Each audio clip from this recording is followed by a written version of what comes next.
अस्सलाम वालेकुम। हमने आज एक्युमुलेशन पॉइंट्स का एक और टॉपिक करना है। इस टॉपिक के अंदर हमने ये प्रूव करना है कि कोई भी पॉइंट P किस वक्त एक सबसेट A का लिमिट पॉइंट नहीं होगा। तो इसके अंदर हम वही क्राइटेरिया यूज करेंगे जिसके अंदर पॉइंट P लिमिट पॉइंट बनता है, लेकिन इस क्वेश्चन के अंदर हमने वो क्राइटेरिया वायलेट करवाना है क्योंकि हमने ये प्रूव करना है कि पॉइंट P किस वक्त लिमिट पॉइंट नहीं होगा। तो क्वेश्चन है हमारे पास, let A B subset of a topological space XT। अब ये जो सेट A है ये X का सबसेट है। When will a point P belonging to X not be a limit point of A? हमने ये प्रूव करना है या ये हमने सॉल्व करके दिखाना है कि कोई भी पॉइंट P जो कि X का एलिमेंट है वो किस वक्त सेट A का लिमिट पॉइंट नहीं होगा। तो इसके अंदर हम वही क्राइटेरिया यूज करेंगे लिमिट पॉइंट का और उसको हम वायलेट करके दिखाएंगे। सॉल्यूशन के अंदर हम पहले वो क्राइटेरिया लिखते हैं कि लिमिट पॉइंट कब होगा, फिर हम ये बताएंगे कि कब नहीं होगा। P is a limit point of A if every open set G containing P contains a point of A different from P। अब ये वही बात लिखी हुई है कि जब भी हमने P को लिमिट पॉइंट प्रूव करना होता था तो हम वो सारे ओपन सेट G अलग करते थे जिनके अंदर पॉइंट P है, फिर उन सब में से हम पॉइंट P को माइनस करते थे इस तरह से। फिर उसके बाद जो इसका आंसर आता था उसका हम इंटरसेक्शन लेते थे सेट A के साथ और वो नॉन एम्प्टी आना चाहिए, मींस दैट 5 के बराबर नहीं आना चाहिए। जब इस एक्सप्रेशन का आंसर 5 के बराबर नहीं आता था इस तरह से तो पॉइंट P लिमिट पॉइंट बन जाता था।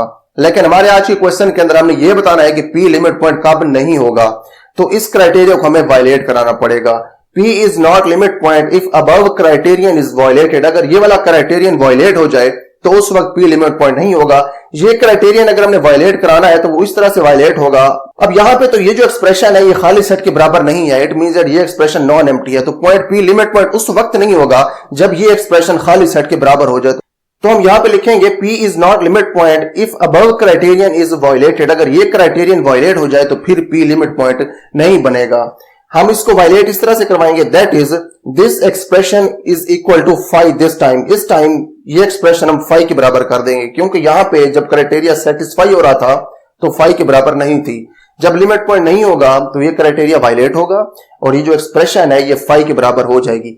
अब ये जो एक्सप्रेशन है जब ये 5 के बराबर हो रही है तो इसके अंदर एक इंटरसेक्शन हो रहा है और एक इसके अंदर सब्ट्रैक्शन हो रही है। हम ये करते हैं कि ये जो इंटरसेक्शन हो रहा है इसको हम इसके अंदर लेके जाते हैं, इस ब्रैकेट के अंदर। अगर हम इस इंटरसेक्शन को इस ब्रैकेट के अंदर लेके जाएं तो अंदर हम ये देखते हैं कि ये जो सिंगलटन सेट है ये सेट G में से माइनस हो रहा है। अब आप इंटरसेक्शन को अंदर लेके अगर जाएं तो ये जो इंटरसेक्शन है सेट A का ये इसके साथ भी आ जाएगा और इसके साथ भी आ जाएगा। तो इसलिए हम लिखते हैं दिस इंप्लाइज दैट ये जो A का इंटरसेक्शन है हमने यहां पे G के साथ अलग लिख दिया है और सिंगलटन सेट P के साथ हमने अलग लिख दिया है। अब आप ये देखें कि जो इंटरसेक्शन था उसको हम अंदर लेके गए हैं, डिस्ट्रीब्यूट हो गया है दोनों सेट्स के ऊपर, फिर उन दोनों को हम माइनस कर रहे हैं। यहां पे जब इंटरसेक्शन लेंगे तो एक सेट यहां पे बनेगा और दूसरा सेट इंटरसेक्शन लेने के बाद यहां पे बनेगा। फिर ये जो साइन है कि इस सेट में से ये सेट माइनस हो रहा है और इस सारे का जो आंसर है वो 5 आ रहा है क्योंकि इसी एक्सप्रेशन को हमने दूसरी तरह इस तरह लिख दिया है और आंसर क्योंकि यहां पे 5 था तो आंसर उसी तरह से यहां पे भी 5 आना चाहिए। अगर आप ये देखें कि इनकी सब्ट्रैक्शन का आंसर 5 आ रहा है तो 5 इस वक्त आ सकता है कि जो पहला सेट है उसके सारे एलिमेंट्स दूसरे सेट के अंदर मौजूद हों। इट मींस दैट इसके अंदर इसके सारे एलिमेंट्स मौजूद हैं और जब ये माइनस होता है इसमें से सब्ट्रैक्ट होता है तो इसके सारे एलिमेंट्स ये बाहर निकाल देता है। अब हमने ये देखना है कि जो उसके सारे एलिमेंट्स को निकाल रहा है और आंसर को 5 कर रहा है उसके अपने अंदर कितने एलिमेंट्स हैं, क्योंकि इसके अंदर जितने भी एलिमेंट्स होंगे इस सेट के अंदर इससे थोड़े एलिमेंट्स होने चाहिए तभी ये उन सारे एलिमेंट्स को निकाल पाएगा। तो हम ये देखते हैं कि इसके अपने अंदर कितने एलिमेंट्स हैं। तो ये हम देखें तो ये सेट हमारे पास आता है एक इंटरसेक्शन के नतीजे में।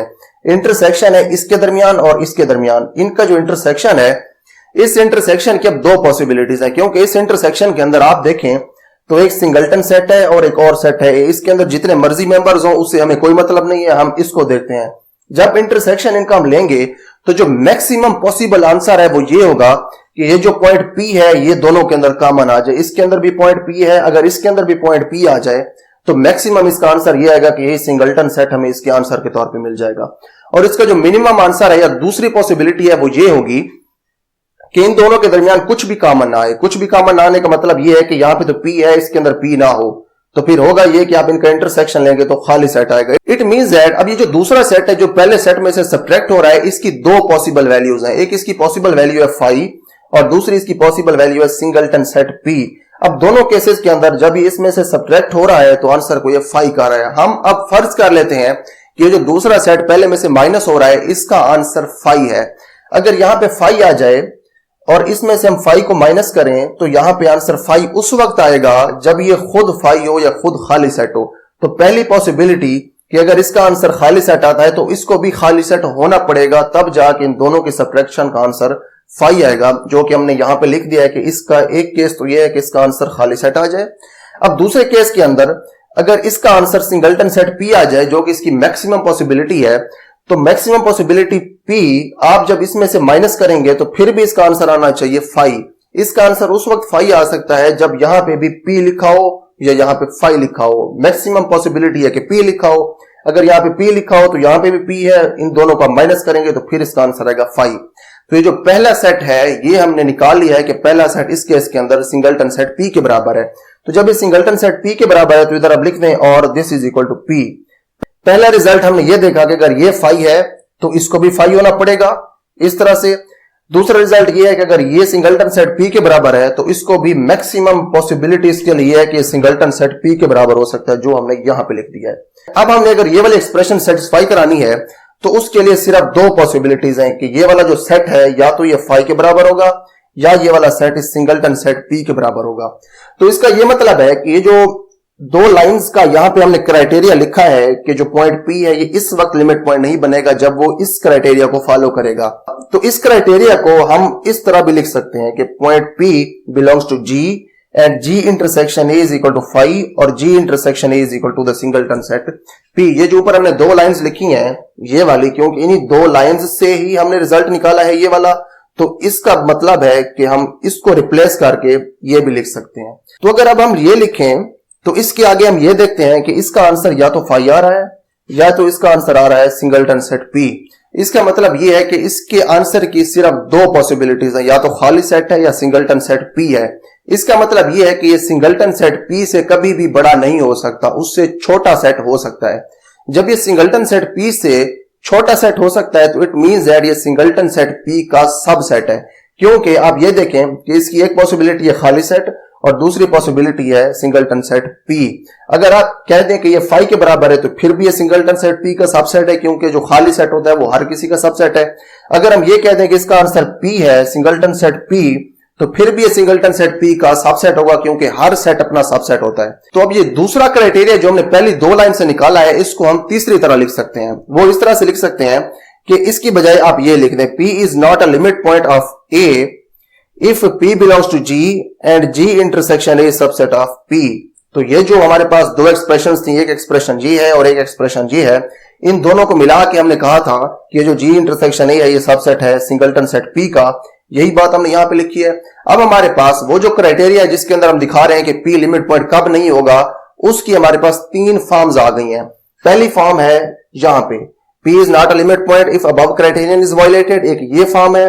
अब इसी क्राइटेरियन को हमने दूसरी फॉर्म में इस तरह से लिख दिया है इस लाइन के अंदर। अब ये वाली जो लाइन है इस लाइन को हमने तीसरी फॉर्म में लिख दिया है इस लाइन के अंदर। अब इस तीसरी लाइन से हमें वो क्राइटेरियन मिलता है जिससे हम बता सकते हैं कि कोई भी पॉइंट P किस वक्त लिमिट पॉइंट नहीं होगा। अब इस क्राइटेरियन को अगर हम डिटेल के साथ देखें कि पॉइंट P कब लिमिट पॉइंट नहीं होगा, तो इसके अंदर भी हम एक ओपन सेट ऐसा उठा रहे हैं जो ओपन सेट इस तरह से है कि जब उसमें पॉइंट P बिलोंग करे और वो ओपन सेट इस क्राइटेरिया के ऊपर आ जाए कि पॉइंट P उस सेट G में हो, और वो जो सेट G है ओपन सेट जो टोपोलॉजी का मेंबर है उसका जब आप उस सबसेट के साथ इंटरसेक्शन लें जिसके आप लिमिट पॉइंट्स फाइंड कर रहे हैं और इसका एंड रिजल्ट उस सिंगलटन सेट P से छोटा आ जाए या उसका सबसेट बन जाए, तो जो पॉइंट P है ये लिमिट पॉइंट नहीं होगा। तो अब हमने अपना क्वेश्चन सॉल्व कर लिया है। क्वेश्चन के अंदर यही पूछा गया था कि आप बताएं कि पॉइंट P किस वक्त लिमिट पॉइंट नहीं होगा, तो हमने वो क्राइटेरियन अब दिखा दिया है। अब तक तो हम जो क्वेश्चन करते आए हैं उसके अंदर हम ये बताते थे कि पॉइंट P लिमिट पॉइंट जब होगा तो उसने ये क्राइटेरियन सेटिस्फाई करना है। अब इसके बाद हमने वो क्वेश्चन करना होगा जिसके अंदर हमने ये क्राइटेरियन यूज करना है जो हमने आज प्रूव किया है कि पॉइंट P किस वक्त लिमिट पॉइंट नहीं होगा।